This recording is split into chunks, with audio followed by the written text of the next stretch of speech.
Hi hello வணக்கம் மகளே. இப்போ நம்ம எதை பற்றி பார்க்க போகிறோம் பார்த்தீங்கன்னா, கருவேலம்பட்டில் இருக்க தலவாணி முத்துசுவாமி கோவிலில் பொங்கல் வைக்க போய்கிட்டு இருக்கோம்.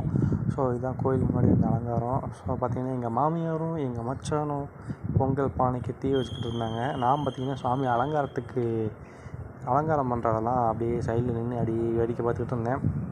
அது போக இவங்க பொங்கல் வைக்கிற டைம் நடுராத்திரிங்கிறதுனால நமக்கு கொஞ்சம் தூக்கம் தள்ளிக்கிட்டு வந்துச்சு. அதனால் ஓரமாக போய் உட்காந்துக்கிட்டேன்.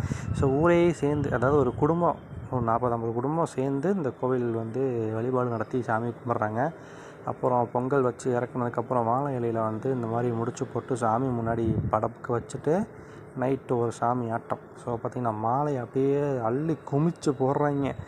அந்த மனுஷனால மாலையை தாங்க முடியல. ஆனால் இருந்தாலும் சாமியோட அருள் இருக்க போய் எவ்வளோ பாரத்தை வேணால் நான் சமைப்பேன் அப்படின்ட்டு மாலை போடுறாங்க. ஒரு ஆட்டத்தை போடுறாரு. இதெல்லாம் முடிச்சதுக்கப்புறம் வேட்டைக்கு போகிற சீன் இருக்குது. அதை நான் வீடியோ எடுக்கல, என்னை மன்னிச்சிடுங்க. பாருங்கள், சொல்கிறேன், சைடில் பள்ளி கத்துது.